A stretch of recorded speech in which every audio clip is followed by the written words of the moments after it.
사랑하는 성도 여러분, 주님은 폭풍우를 만나 고난당하는 제자들에게 물 위를 걸어 찾아오셔서 그들을 구원하시는 분이십니다.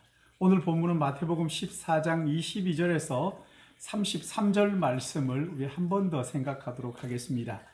예수께서 즉시 제자들을 재촉하사 자기가 무리를 보내는 동안에 배를 타고 앞서 건너편으로 가게 하시고 무리를 보낸 후에 기도하러 따로 산에 올라가시니라. 저물매 거기 혼자 계시더니 배가 이미 육지에서 술이나 떠나서 바람이 거슬러므로 물결로 말미암아 고난을 당하더라. 밤 사경에 예수께서 바다 위로 걸어서 제자들에게 오시니 제자들이 그가 바다 위로 걸어오심을 보고 놀라 유령이라 하며 무서워하여 소리 지르거늘 예수께서 즉시 이르시되 안심하라. 나니 두려워하지 말라. 베드로가 대답하여 이르되 주여 만일 주님이시거든 나를 명하사 물 위로 오라 하소서 하니 오라 하시니 베드로가 배에서 내려 물 위로 걸어서 예수께로 가되 바람을 보고 무서워 빠져가는지라.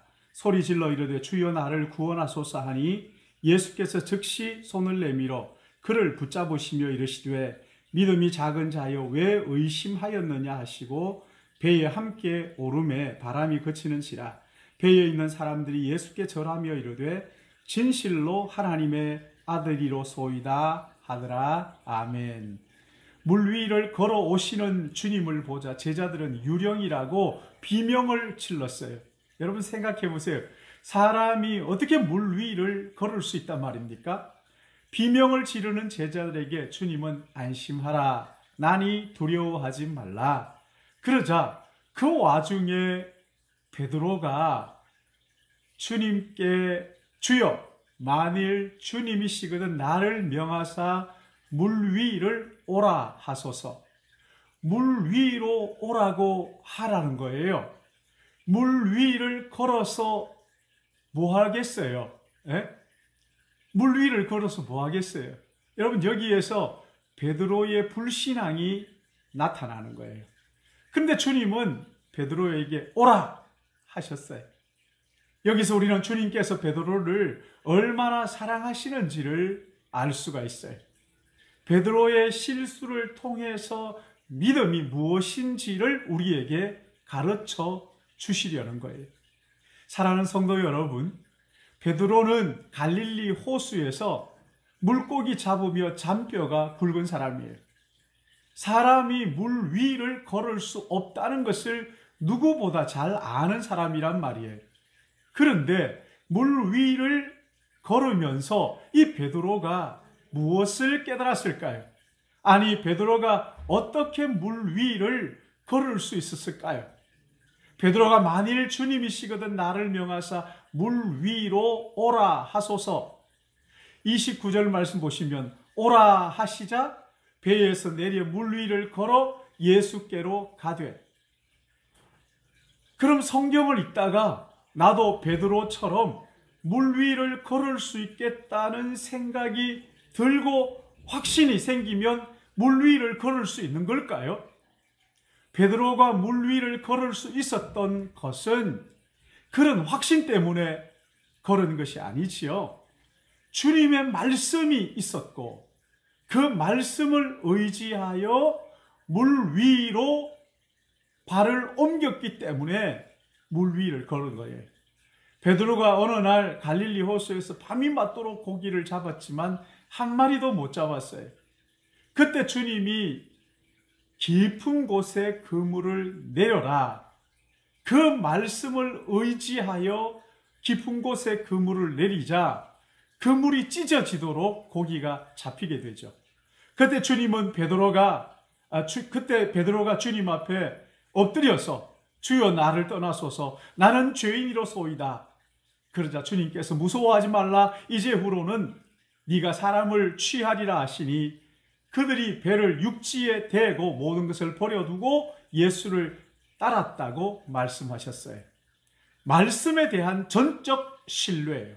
주님이 말씀하셨고 그 말씀에 베드로가 물 위로 발을 옮겨 놓음으로 일어난 표적이지요. 근데 베드로가 물 위를 걷다가 바람을 보고 무서워서 빠졌어요. 주님의 말씀을 의지하고 물 위를 걸었는데 바람이 눈에 들어오면서 무서운 마음이 들자 빠졌던 거예요. 우리가 말씀을 들어야 하는 이유가 여기 있어요. 말씀을 보고 묵상하고 하나님의 말씀에 접촉하면 원수를 사랑할 능력이 내 안에서 생기는 거예요. 복음을 전할 자신감이 내 마음속에 생기는 거예요. 부정적인 일들도 긍정적으로 해석할 수 있는 능력이 말씀 때문에 내 안에 생기는 거예요. 누가 무슨 말을 해도 섭섭하지 않아요.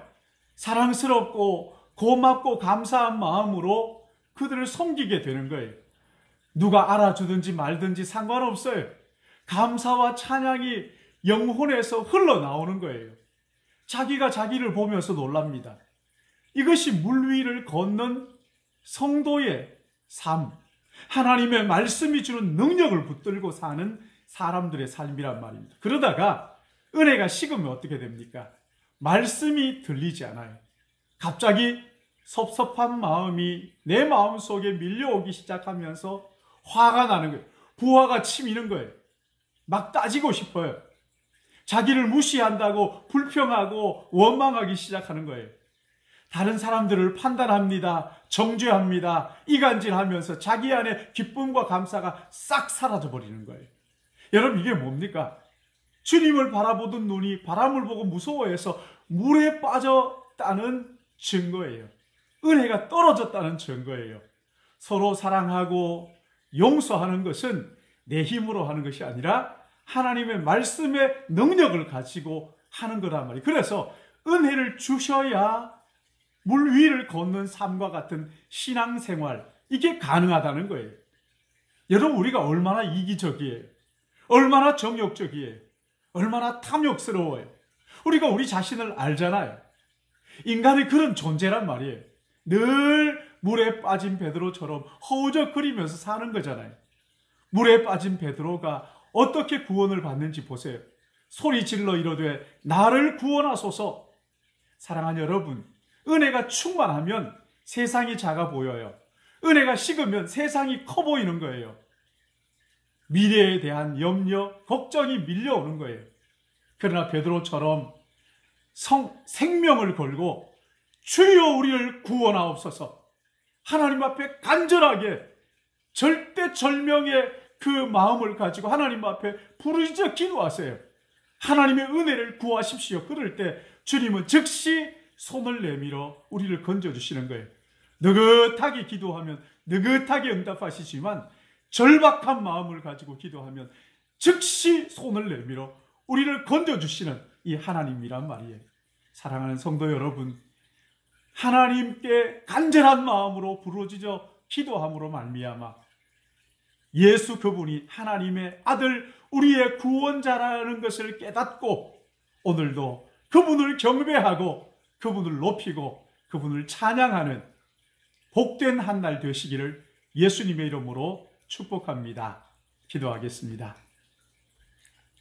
사랑과 은혜가 충만하신 아버지 하나님, 우리가 우리 자신을 돌아볼 때 마치 베드로처럼 물 위를 걷는 것 같은 순간에도 주님을 바라보다가 금방 바람을 바라보고 두려워하고 근심 걱정에 휩싸이고 섭섭한 마음을 가지고 나의 정욕과 욕망을 따라 살려고 하는 꿈틀거리는 내 안에 죄를 바라봅니다. 아버지 하나님, 하나님의 은혜가 필요합니다. 성령의 인도하심이 필요합니다. 아버지 하나님, 나는 하나님의 은혜가 아니면 한순간도 설 수 없는, 물에 빠질 수밖에 없는 죄인의 괴수이기에 아버지여, 오늘도 은혜로 살게 하여 주시옵시고 예수 그리스도로 내 영혼이 가득하게 하시고 하나님의 말씀을 따라 순종하는 삶을 삶으로 말미암아 주님이 나의 구세주이시고 주님이시고 하나님의 아들 구원자라는 것을 경배하며 찬양하며 감사하며 세상보다 더 큰 하나님의 나라가 내 마음속에 선명하게 새겨져 그것 바라보며 이 하루 승리하는 복된 날 되도록 인도하여 주시옵소서. 우리의 가정과 자녀들, 우리의 일터의 모든 근심과 걱정되는 일들을 이 시간 하나님 앞에 내려놓습니다.